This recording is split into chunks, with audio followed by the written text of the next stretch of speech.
A listener's note. The following episode contains coarse language, adult themes, and content of a violent and disturbing nature, and may not be suitable for everyone. Listener discretion is advised. If there's one thing I've learned from decades of crime reporting, it's to never take anything for granted. I witnessed so much devastation and loss, but along with that, I see so much resilience, passion, and perseverance. It makes me appreciate everything I have, because in this life, nothing is guaranteed. It's a lesson some people know all too well. I wouldn't call him my brother because he was like everything to me. He was my mother, my father, my friend, everything. He was everything. I went to this kind of period where I just went numb. I didn't even know myself. I was depressed. Things were blocked. I stopped school. I stopped soccer. Things were just different. Life become a different world.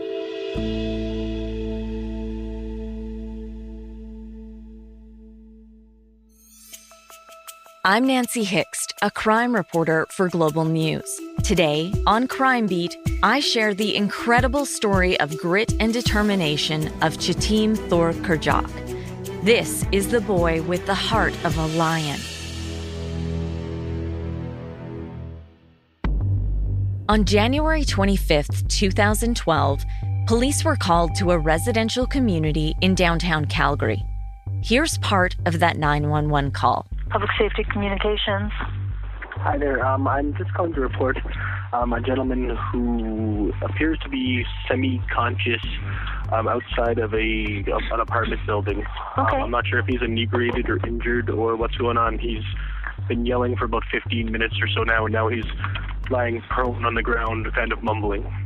Okay, and where is he? Out front of the building? He's out in front of the building on the south side of the building, just below the first-story balcony on the walkway. Okay, so he was yelling for a few minutes and now he's quiet? So I live across the street. He was yelling for a few minutes, and now it looks like he's collapsed. He was yelling, it was pretty inaudible, but it sounded like somebody's name. The caller said the man staggered, then fell onto the snow-covered ground. When police arrived, the man was breathing, but was unconscious. He looked like he'd been beaten up. His face was swollen, and he had blood by his nose and mouth, and he was suffering from hypothermia. One of the things that was a little bit confusing is that original complainant had said that the victim had been almost climbing up onto a balcony and had fallen at one point. That's Calgary Police Homicide Detective Dave Sweet, a skilled investigator who was assigned to this case. Detective Sweet said, at first glance, it seemed like a bad fall, but one the young man could survive. He was rushed to hospital by ambulance. Meanwhile, across town, the events of that night would destroy another young man's life. And he's at the heart of today's story. His determination and courage is unparalleled. Okay, so my name is Gatleak Thor Metkurjock. At 24 years old, he's wise beyond his years. For starters, he speaks 5 languages. I speak Nuer, Toknath. It's called Toknath. I speak Swahili. I speak Arabic. I speak Shilluk and English. Gatleak lives in Calgary now, but he's originally from Northeast Africa. So in Sudan, my father was part of the revolution movement, the SPLA, the Sudan People Liberation Movement. So he was there as a commanding officer. And we live in a place called Lair, and with a lot of soldiers. I remember my house being like a lot of soldiers. It basically looked like I was living in a barrack, and I felt safe. Lair is a small, oil-rich town in South Sudan. I should tell you, Gatleak's idea of safe and my idea of safe are completely different. The life there was good. I can't complain about it. It was the greatest life. My father was there. My mom was there. My friends were there. So it was good. We would go to the bushes and, hang out. And yeah, there's a lot of animals there, and it's Africa savanna, so is mostly it's still a wild place. You can see all the natural things outside in the world there. Like people there live with animals, like, you know, when I was there. And it's, yeah, people get killed several times by animals. Like, is dangerous, but that is, people accept it the way they are. People will get eaten by crocodiles.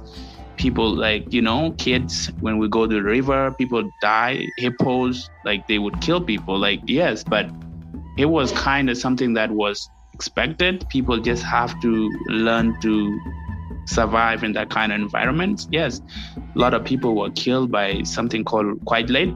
I think we will call it here cougar or something. Yeah, it killed a lot of my friends too. Chitim said one of his siblings was killed by a crocodile. Another got sick and also passed away when he was really young. In total, he has 8 siblings. He's the 3rd oldest, and he was always closest with his older brother, Gatlac. We would just play like any other child in Africa, you know. We had no worries. Again, no worries is relative. Food was scarce. Chitim said he didn't eat every day. He remembers planes would drop food rations over his town. So the UN would bring sorghum or maize, and yeah, we would eat that. But if there's none, we would, like, the women will go to the bushes and collect some roots or some wild grass and things like that, and they would they would cook them and we would eat them. Chitim remembers the excitement he felt when he heard a plane. When the UN, the Red Cross and the UN, they comes, they bring like donation, they bring clothing, they bring toys, they bring biscuits. Oh my God, yes. So they bring this, it's called BP5. So this thing, like, is so nice. It's good biscuits. So this biscuit, they would bring them and we would eat them. So we were excited. But planes also brought trouble.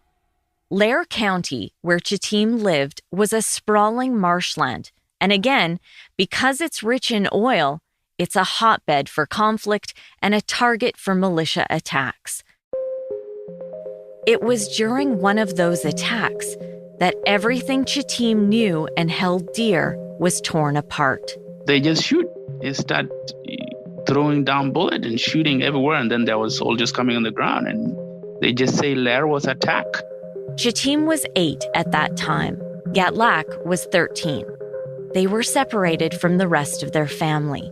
It's just a mess, like, you know, is really difficult. And people just end up places where is that flight or fight reaction. We just start screaming and running everywhere. Gatlac was shot. He suffered bullet wounds to his hand and leg. So there we were taken by the Red Cross compound. We went there and then they flew us. They took with other wounded. They thought I was wounded too because I had a blood in my hand, my shirt, but it was just the kids. One of the kids got shot. And then I had the blood, and then the Red Cross would put those people who are wounded and put them on a plane, and then they transport them to Kenya, a place called Lokichokio. We got there. My brother was in the hospital. They performed surgery. They cut off his fingers. His left hand, like, doesn't have, even when you see his photos, when you take a picture photo, you usually put his left hand in the pocket. I should note, Chitim's hometown of Lair would go on to experience massive deaths, human displacement, and destruction of property. And by 2018, Amnesty International reported that anything in the area that was breathing was killed. From the hospital, the brothers were taken to the Kakuma refugee camp in northwestern Kenya. The UN refugee camp was established in 1992 following the arrival of the Lost Boys of Sudan.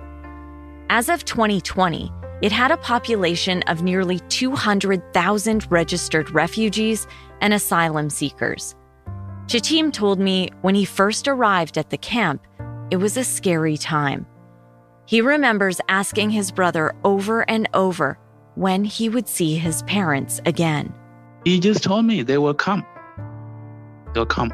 One day we will see them, And I see his tears drop in his eyes. I couldn't understand, I just don't understand why he was crying. And then in that sense too, when I see him crying, and then I'll start crying too. I can't, formulate this. I don't know. And then I'll come again. I was like, okay, where's mom? Like, where is mom? Where's grandma? Like, thing like that. And just start asking this question. And every time I ask him, he would start crying. And he's like, mom will come. I didn't know what was happening. For me, I thought they just abandoned us. Like, for me, for a long time, I thought it was my fault. I thought it was, what have I done wrong? 4 years later that they told us, they're dead. Back in 1996, the refugee camp in Kenya became Gatlac and Chitim's new home. Even years later, Chitim gets emotional when he talks about his time at Kakuma. Life in the camp is something that, is very, very tough. It's not something I want to repeat again. Like, I would choose peace anytime just because of that refugee camp life. Living in a shelter here is 100 times better than living in the camp. Chitim said food was scarce, and he and his brother were often targeted and robbed for their rations. On the days they managed to eat, he was so starved that he often got sick. My throat kind of hurts, like it's painful. I'll be eating something and crying. Pain is something like, very difficult. Like I would have headaches, like a lot of, it's constant pain. Chitim said at the camp, basic survival and safety was never guaranteed, and he witnessed horrific crimes around him.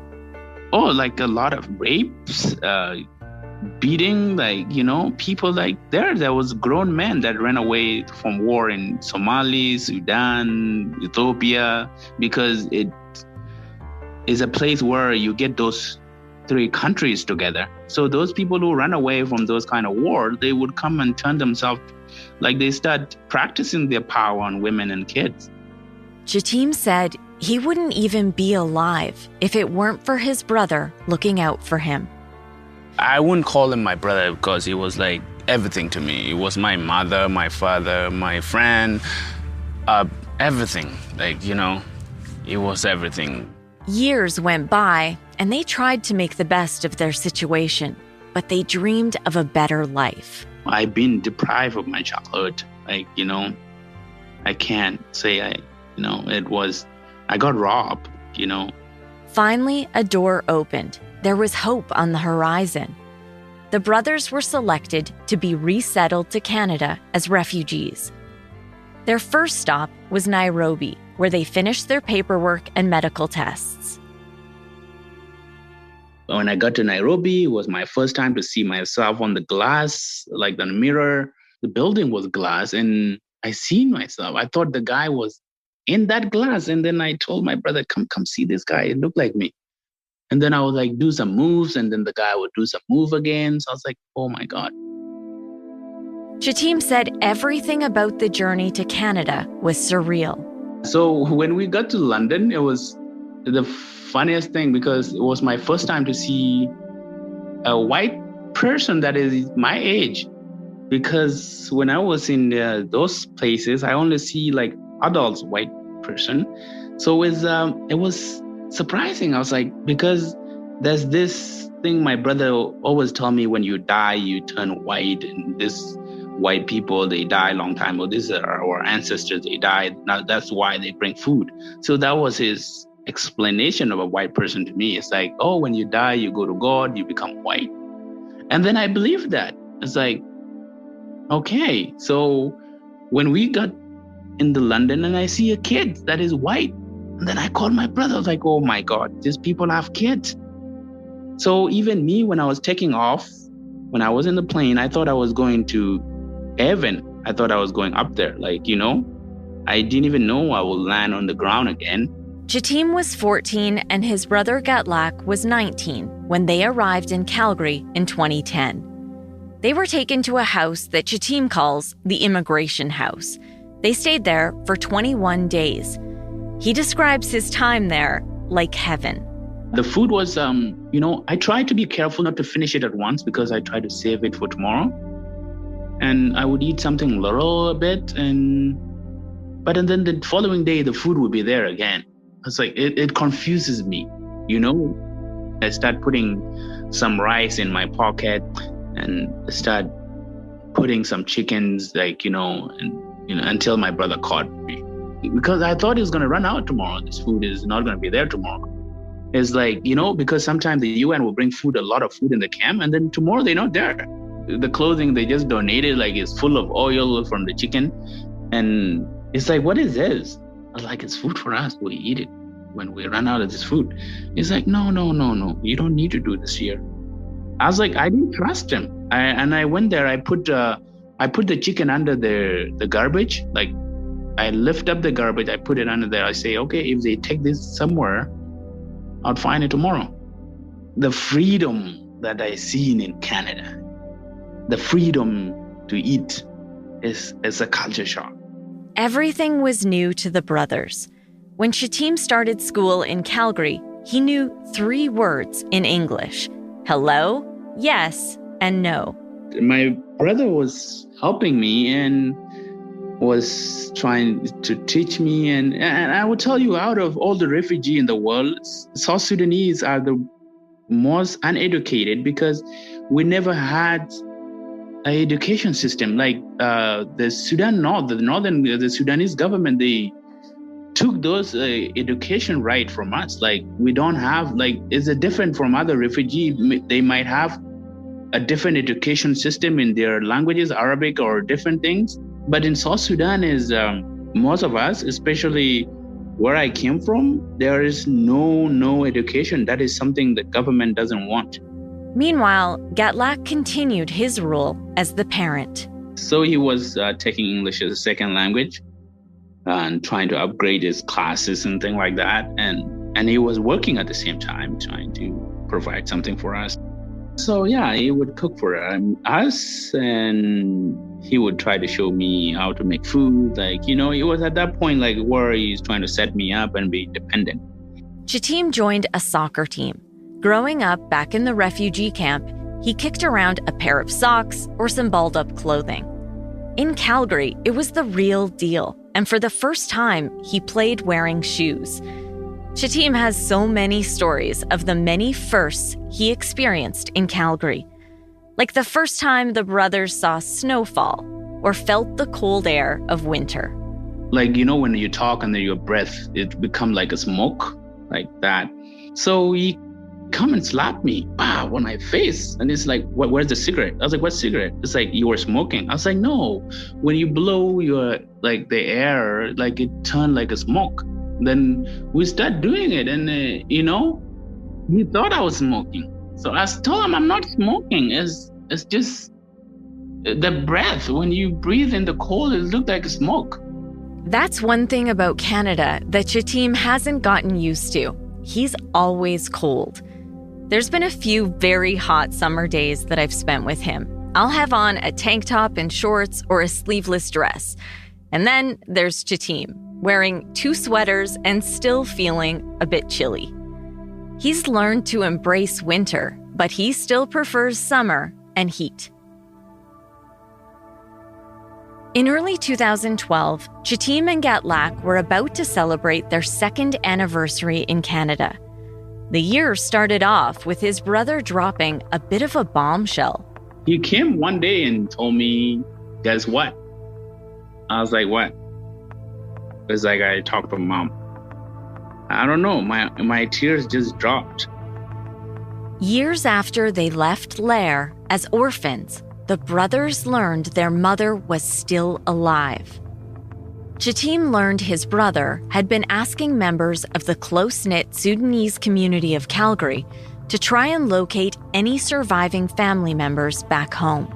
So somebody got paid and then took the phone to that village my mom was, and then they told her, your son is here. And it was difficult for her too from the side, because first time I talked to her and then she cried on the phone and she's like, tell me what is on your right hand. I told her I have a burn, because when I was 5 years old, they told me I got kicked by a small cow, and I was kicked to the fire, and then I burned. Like all of my right hand right now is like all burned. I was like, I have a burn, like big scar on my right hand. And she's just like, oh my God, that's you. It's you. And then she started calling me with some nickname that I even forgot. And then we start crying on the phone. Chitim and Gatlac hoped and prayed for this miracle, but never dreamed it would really happen. Then, just 1 week later, life as they knew it would come to an end.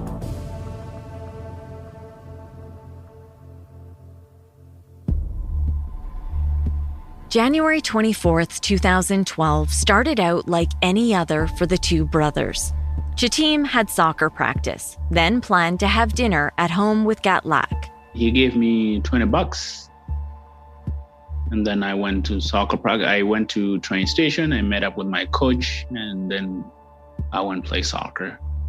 But when Chitim got home, dinner was not ready. He could hear music playing in the basement, so he figured maybe his brother was just having a nap. I was kind of tired. I was stretching my legs and things like that. And I kind of took a nap. I took a nap on the sofa. And I woke up and the music's still there, and the guy did not even come up, and there's no food, there's nothing. And I just want to go and tell him, hey, it's time to go call mom. Chitim went downstairs to wake his brother up, but Gatlac wasn't there. It was just his phone playing music. So I went through his phone and I checked his last contact, and I check who he called last and who he text last, and I start calling them. His brother's friend Mark answered the phone. I told the guy, hey, let me talk to my brother. And then I hear his voice in the background. He's saying, hey, let me talk to my brother too. Mark didn't pass the phone to Gatlac. Chitim never saw his brother drink or party. But from what he could hear over the phone, it sounded like there was some of that going on. He hung up and attempted to make his own dinner. He remembers that particular meal was a failure. His brother was still trying to teach him to cook. And then I went to bed. And then the following morning, I got a call from the hospital. Chitim rushed to the hospital and found his brother in a bed, unconscious. I just found him there lifeless. So for me, I just thought like they got in a car accident. Chitim tried to get his brother to talk to him, but he wouldn't wake up. The following day, January 26th, 2012, Gatlac died in hospital. Chitim never got to say goodbye. What happened next is all a bit of a blur for Chitim. He wanted answers. He needed answers. Chitim learned about the 911 call, that a neighbor saw Gatlac stagger, then fall to the ground. At that point, he still had his brother's phone, so Chitim began making calls. I was like, hey, so this is me. So I pretend to be Gatlac. I told him what happened last night. So I like, what happened to me last night? I end up in the hospital. I don't know what happened. He's like, oh, you get beat up last night. And then from there, I knew my brother was beat up. Officers were already investigating and took the phone from Chitim. In this particular case, I mean, we still do have a witness who says, hey, I saw him staggering around. I saw him fall back and hit his head. But we have a witness from the actual house gathering that he had been at earlier say, hey, no, he was in a fight. He got into an altercation with a couple people. He was able to provide us a nickname of one of them, but he didn't really know these guys well. And we need to go out and find the other people that are part of that gathering. Calgary Police Homicide Detective Dave Sweet introduced himself at the hospital. I knew that he was a brother, and I knew that he was a refugee from the South Sudan, and I knew that there was a family that was desperate to try and find answers in relation to what had happened to him and who had actually had hurt him. Detective Sweet promised he would get answers. We live in a country where we're not obliged to speak to the police if we don't wish to, and not everybody takes the opportunity to talk to us. So in this particular case, we had some early challenges in relation to filling in all the details. It turned out Gatlac went to a party. He and a lot of the partygoers were drinking. Others were doing drugs. When investigators were able to track down witnesses, they confirmed there was a fight. Gatlac was hit several times in the head with a frying pan. Police searched the home. And one of the things I'll always remember about this case is the frying pan being found on the porch. And if you see photographs of the frying pan, it's an orange frying pan with a black handle. And the whole entire base of the frying pan has been completely dented in. And to see it is actually shocking. You wouldn't believe that a frying pan could in fact be dented that severely when it was striking a person. An autopsy confirmed the witness accounts and showed he had been hit 5 times or struck his head on 5 separate occasions. Basically, it showed his death was not consistent with a single fall from 10 to 20 feet. Well, it was multiple blunt force trauma, which is the key to the finding that it's related to homicide. And then the other piece to that is there's a witnessed assault. But identifying who was in the fight and who killed Gatlac was the real challenge for police. Witnesses had given police names, but they were all nicknames, and police now had to figure out who they all were. And when we're talking about nicknames, it's nicknames like it was Lucky and it was Tony Montana and it was Kush, but we don't know who these people are. Like the offenders, after they beat him, they removed him from the residence completely and they took him across the street, and that's where he was found eventually by the police. The only thing we really had was a bent frying pan left on a porch. The challenge there then is even if we do find DNA, for example, on that frying pan, is attributing that person's DNA to the assault and not because they'd been scrambling eggs earlier that day. On the surface, this case seemed pretty straightforward, but it really wasn't. It appeared to hit a dead end. You need to have some patience because it doesn't always come really easy. I always, through my experience in the unit, I've kind of come to believe that if we haven't identified a suspect, like a solid suspect within the first 3 or 4 days of an investigation, that we're likely into it for the long haul. And when the long haul is anywhere between 10 and 24 months, if ever. In the meantime, without his brother, Jatim's life was on a downward spiral. Suddenly, he was all alone, and he was only 15 years old. For a while, Jatim said he slept at transit stations and in different city parks. Fortunately, that didn't last long. Children's Services in Alberta took him into care. At that time, Jatim also had to tell his mom, who he had just reconnected with, the horrible news. You know, for me, it was very difficult because my mom, knowing that we are alive, was a relief. And then deliver news again a week later saying that one is dead. And this is when Jatim's belief in the goodness of others really became obvious.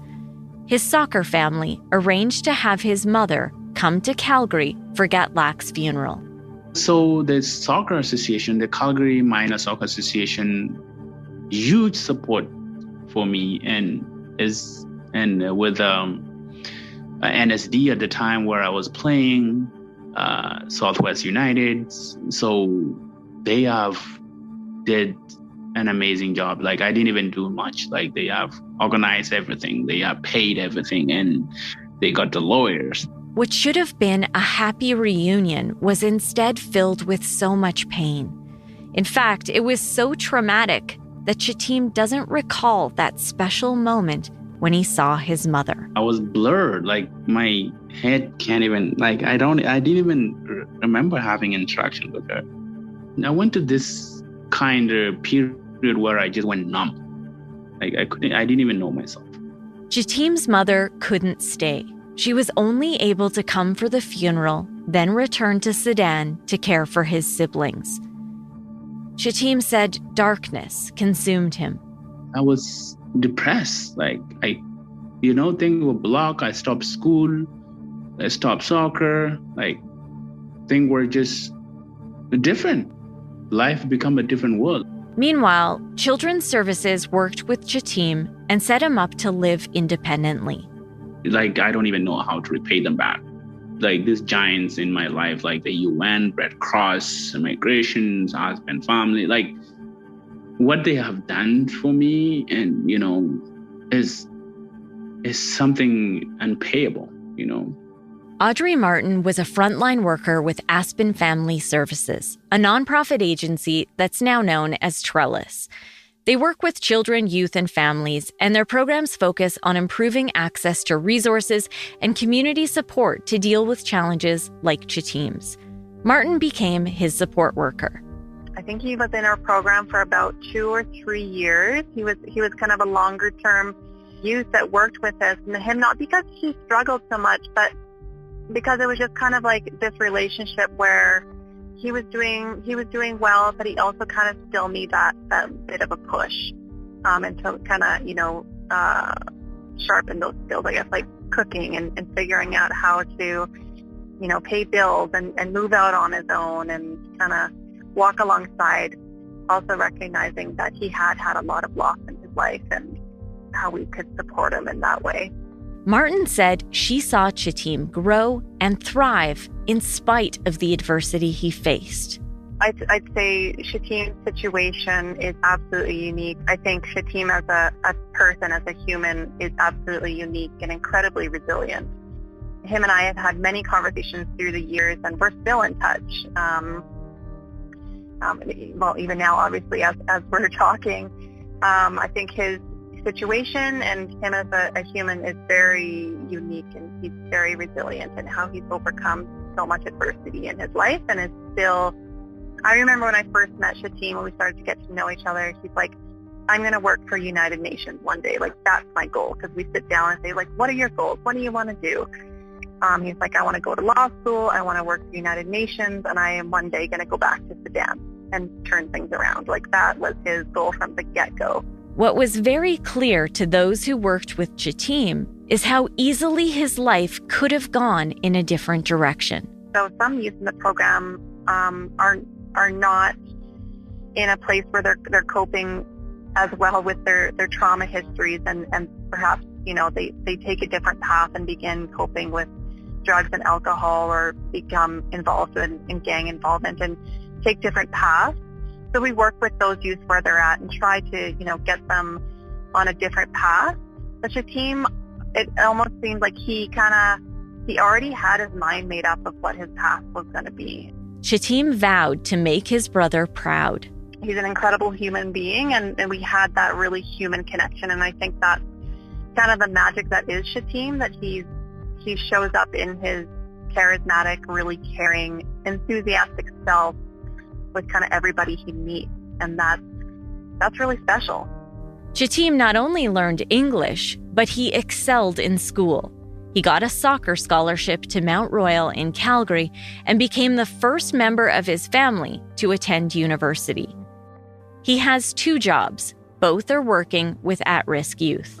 So Shatim is a support worker, and so Shatim does one-to-one supports for vulnerable youth, helping them engage in programming, helping them connect back into their communities, helping them connect back with their natural supports, so friends and family, life skill development, peer support, so being able to navigate certain situations, whether or not someone might be in crisis, so kind of that one-to-one support, and really just helping them kind of grow and work through their own journey and connect back into the community. That's Tyler Wilson, one of Shatim's managers at a social services agency that supports homeless youth. There's people like Chateem on this earth that are just born to do this kind of work, and there's certain skills that just can't be taught, and that's what we see with Chateem.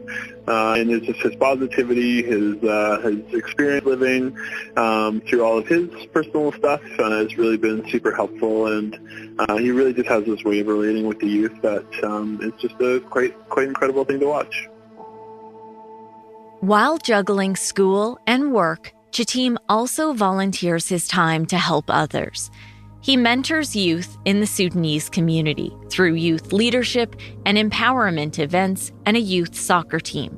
I use coaching as a mentoring too. So in different spaces, so whether you want sport, yes, I will try to help you. You want to chat, trying to tell you what I have achieved, what I'm going through. I will show you too that, Canada is bigger than being on the street. Canada is such a good country than selling drugs or being overdosed, using. Canada is bigger than that. Meanwhile, back in 2012, Gatlac's case appeared to go cold. In the months following his death, Chateem kept in contact with Detective Dave Sweet. His brother was somebody that was always vested and interested in the investigation, would check in every once in a while. Of course, the family had to wait a long time for there to be some sort of resolution. And so Chateem would call me every once in a while and just sort of check in. And during those times that he'd check in, he would certainly nudge me to keep going and to, remind me that there wasn't a resolution yet, put a little bit of fire under my pants. Investigators never forgot about Chateem or finding the people responsible for his brother's death. But the case just took some time to solve. Police were finally able to identify the partygoers behind the nicknames. And people's guards go down. So sometimes time is, as an investigator, can be an advantage to us. But I think they saw it as, oh my gosh, I can't believe the guy that we beat up died. I think that's how they probably saw it. I'm sure at some point in time, they become just very comfortable with the knowledge that they got away with it, I guess. It's often when things seemingly go quiet in an investigation that techniques are being used behind the scenes. Police had been building a case against the suspects, and when they had gathered enough evidence, they got a court order to intercept phone conversations. So it's about 2 years later, when we, our investigation kind of ramps up to a point where, we've now listened over wiretaps. We've helped corroborate some of the early statements of our witnesses through admissions made by the offenders on the wire. Admissions in relation to, being at the party and, being involved. And then this sort of, I think one of the young person had tried to come up with a story on how his DNA ended up on the frying pan itself, and that he had been cooking eggs earlier, and he was looking for somebody to basically be a witness to that for him. And just little bits, these are not confessions, they're going to take you from point A to point Z with every detail filled in. But they're just little affirmations, little confirmations that, yes, the people that the witnesses have identified are the people that are involved and what each person's role actually is. And then an arrest. A 19-year-old is facing second-degree murder charges in connection with a homicide case dating back now more than 2 years. 20-year-old Gatleak Thor Metkurjock was attacked at a party January 25th of 2012. He died in hospital the next day from blunt force trauma. The suspect is now in custody. Nancy Hixt is at police headquarters with the latest. Nancy. Gord, police tell us they arrested the 19-year-old at his home earlier today. We can't release his name because he was 17 at the time of the alleged offense, and he is protected under the Youth Criminal Justice Act. Police say that there will be one more person charged, but they've been unable to track that suspect down yet. Investigators tell us that these two men were suspects early on in the investigation, but it took some time to put the case together and actually lay the charges. These individuals were known to each other prior to the party, And this was a dispute between several individuals that escalated into a deadly confrontation. The next day, a second man was arrested in the case. Anthony Brothers was also charged with second-degree murder. We looked at the victim's medical records, the autopsy findings, the statements made by our first responding police officers, statement made by the partygoers that were there that night, and then, of course, the intercepted private communications. In this particular investigation, once they were arrested, they were interviewed, and it was a result of Brothers' interview that he goes on to make even further admissions and confessions to the police around his role. Neither accused stood trial. Instead, both pleaded guilty to the lesser charge of manslaughter. I should add, the youth in this case, whose identity was protected under the Youth Criminal Justice Act, was sentenced as an adult, so I can now name him. His name is Mark Pius. According to an agreed statement of facts, on January 24th, 2012, Gatlac went to a small house party with some friends, including Mark Pius, the friend Chateem called from his brother's phone. Court heard Gatlac was drinking. A lot of others, including Pius, were doing drugs like cocaine. Chateem told me his brother wasn't known to drink, so he wasn't surprised to learn consuming alcohol hit him hard. He became extremely intoxicated. That led to him being asked to leave the party. As he stumbled, Pius, along with the second accused, Anthony Brothers, began to physically remove Gatlac from the party. At first, they put their arms under his and lifted him up, but eventually they dragged him. Court heard Gatlac began to flail around. He kicked his legs and swung his arms. One of those swings hit Pius. Pius admitted that's when he took a frying pan and hit him in the head, over and over. The two accused then took Gatlac outside and continued their assault. They both hit and kicked Gatlac while he was on the ground. They left him outside in the cold and went back to the party. Not long after, police responded to the neighbor's 911 call and found Gatlac unconscious. Emotions ran high in a Calgary courtroom today as a Calgary man finally got some closure in his brother's murder. He was viciously beaten to death at a house party in 2012. Now, one of the men responsible is going to prison. Our Nancy Hixt was in court, and Nancy, the judge decided to sentence the accused as an adult. Linda, the man was only 17 when the murder happened, but he's 20 now, and we are allowed to name him as he's been sentenced as an adult. Mark Pius is now sentenced to 4 years in jail for the manslaughter death of Gatlac Metkurjock. Pius is the second person to be sentenced for Metkurjock's death. He has previously served his time in a youth facility. He will now be moved to a federal institution. Metkurjock died after being attacked at a house party in January of 2012. His death orphaned his brother Chateem. They came to Canada as refugees. Well, it was really hard to stand seeing someone that took everything that I had away from my life. So it was difficult. But I had to put myself together and be strong enough. My brother, he was everything to me. He's role model, friend, and brother. Like I say, without him, I wouldn't be alive today. Today, during sentencing, Pius gave an apology. He said, "I can't imagine the pain I've caused. I haven't just ruined my life, but another family's also. I'm sorry, I'm sorry, I'm sorry. Please forgive me." Chateem says he accepts the apology. It doesn't lessen his pain, but he respects that Pius apologized. And now, after credit for time served, Pius has just over 2.5 years left in his sentence. Court also heard Mark Pius is diagnosed as having schizophrenia. Initially, he pleaded not guilty in the case, but a defense of not criminally responsible was not accepted. According to the Parole Board of Canada, Pius got into some trouble during his time in prison. He was accused of assaulting another inmate. Those charges were later withdrawn. On another occasion, he was found in possession of brew, jail-made alcohol, and he was placed in segregation. He also faced institutional charges for verbally resisting orders from officers and using profanities against officers. Documents state he was found to cheek his medications, then later refused medications and psychiatric treatment. The Correctional Service of Canada assessed Pius as a high risk to reoffend violently and generally. He was released from prison on statutory release in 2016, but that release was later revoked. He was released again with conditions to follow until his sentence expired in April of 2018.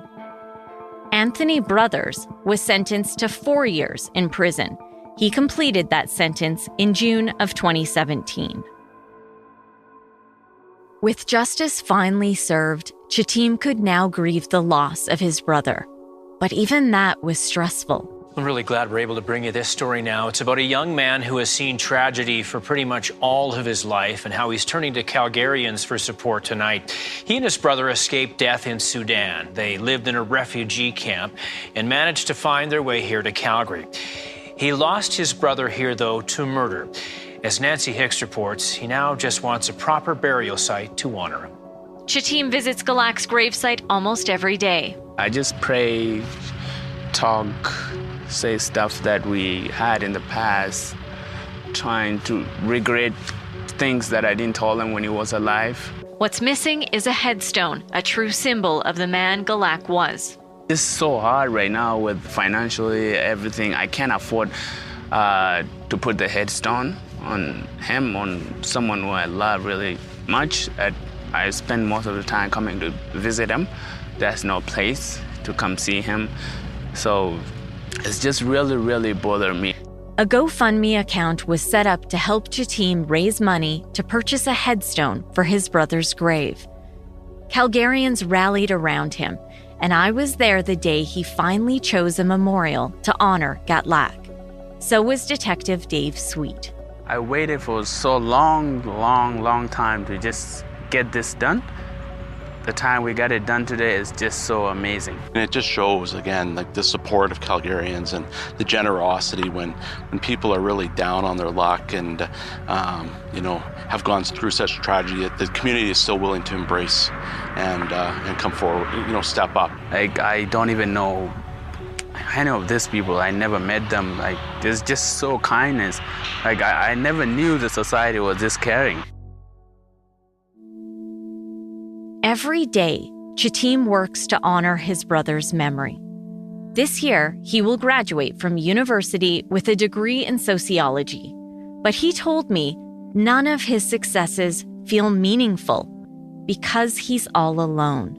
I wish my mother was there, or, my brother was there. It's still like all of this thing that I do, all the thing I make in life, it just, they always come with a different thought. Like, they never, deep inside me, I never feel happy about them. Even getting a job, going to school, I personally don't feel happy about it because I feel like people who deserve to be there are not there. Even, graduation from school, I thought my brother would be there. Chitim talks to his mother once a week. She's currently in Kenya in the Kakuma refugee camp. Every time he talks to her, he learns something new. Interestingly, when Gatlac and Chitim first came to Canada, they thought their last name was Metkurjock. However, they later learned that was a nickname for their father. Their last name is actually Thor Metkurjock. Chitim recently legally changed his name to match. Even now, life for Chitim is a challenge. After he pays his rent and bills, he sends everything he has left to support his mother, siblings, and several other family friends. So currently I'm supporting 12 people. And I'm trying my best to support them right now, even though with a lot of responsibility on my plate. On the day we did the interview for this episode, he reminded me how much he sacrifices daily to help his family. Sometimes I skip days, I don't want to eat so that I can save that money and give it away. His dream is to be able to have the rest of his family come to Canada. I was so lost when I lost my brother. So I tried to apply for my mom to come here, and finally, and then I just got rejected. So I tried 2 times, and it's tough. I would try, they would reject it, and I try and reject it, and it just becomes something very difficult. I can't take it no more. It's a tough battle. And it's just really, especially with this pandemic where I just go home and be alone, it's becoming heavy, and heavy. But he's not giving up and hopes one day a miracle will happen, that someone will help him and his mother and siblings will be granted asylum and be able to come to Canada. He wants to take her to Gatlac's gravesite so she can finally see the headstone that bears his brother's photo and some of his favorite things, a soccer ball, a Bible, and his favorite number, 6. There are also words engraved: brother, father, son, gone and will never be forgotten. Gatlac's legacy lives on through his son. He became a father after he died. Gatlac taught Chitim to have the heart of a lion, and now he's passing the lessons on to his nephew, looking out for him like his brother did.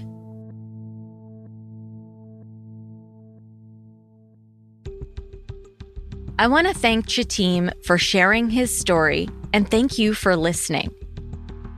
Crime Beat is written and produced by me, Nancy Hixt, with producer Dila Velasquez. Audio editing and sound design is by Rob Johnston. Special thanks to photographer-editor Danny Lantella for his work on this episode. And thanks to Chris Bassett, the acting VP of National and Network News for Global News. I would love to have you tell a friend about this podcast, and you can help me share these important stories by rating and reviewing Crime Beat on Apple Podcasts or wherever you listen. You can find me on Twitter at Nancy Hixt, on Facebook at Nancy Hixt Crime Beat, and I'd love to have you join me for added content on Instagram at nancy.hixt. That's nancy.hixt. Thanks again for listening. Please join me next time.